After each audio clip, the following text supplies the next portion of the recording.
Hi, welcome to Julie's Yard and Garden. Today we're going to harvest what we can out of the garden because it is a chilly 48 degrees and growing season is pretty much done. This pot of herbs on my deck I'm going to take into my kitchen and see if I can encourage a couple more weeks of growth out of them.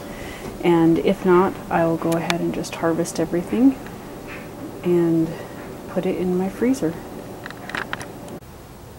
I have here a bowl of water to put the basil in after I've harvested it. When I go ahead and harvest throughout the season, I always have a bucket of water or a bowl of water that I can just put this individual stems in, but since I'm actually going to pull the entire plant this time, I just needed something a little bit bigger. You can see on some of my basil that I have the starts of flowers. I'm going to go ahead and take those off of the plants just like this. I'm just going to pick the whole top of that off because if the basil goes to flower, it starts to make the basil not taste as good. And the interesting thing is I've picked basil before, and if you leave those, the flowers can develop in the water that you're soaking them in. All I'm going to do here is just pull my basil back and see where the root is and get a good grip around the very base of the basil plant and wiggle it up a little bit and pull in order to get the roots out. And I do want to leave as much soil as I can in my bed, so I'm going to shake it off and tap it, and then I will put the roots directly into the bowl of water like that. Here's the basil all harvested.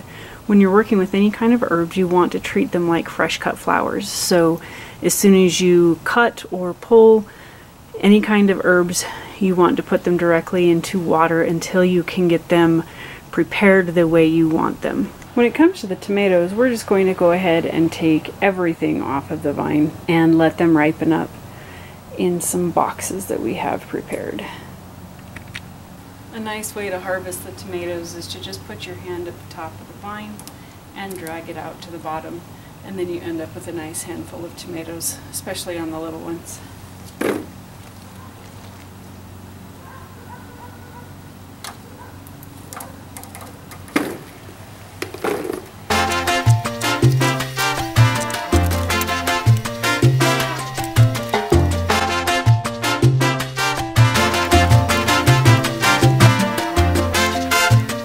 For the cantaloupe, I'm just going to reach down with a pair of clippers and snip the cantaloupe off of the vine.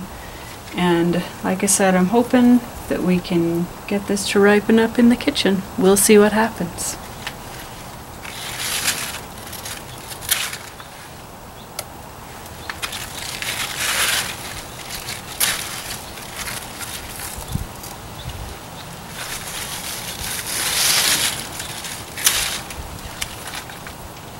For the potatoes, I'm just going to take the potato plant. Oh, here's one poking up right here. I'm just going to take the potato plant and kind of pull and see what comes up with it. And then I'm going to take my trowel and kind of dig through the dirt again and see if there's anything that actually got left behind in the soil.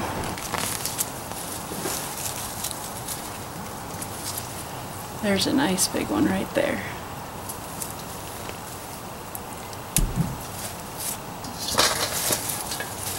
You can actually leave the potatoes in the ground and harvest them as you go through the winter after they've been mulched, but since this is a raised bed, I'd rather not risk it. I'm going to go ahead and just harvest everything. Well, it looks like I've got my work cut out for me. The tomatoes I'm going to go and put in the garage with a piece of newspaper over them to capture the ethylene gases, and that will help all of those green tomatoes ripen up. If you do that, go ahead and make sure that you check them several times during the week, and if there's anything that starts to go bad, definitely throw it out so that it doesn't affect anything next to it.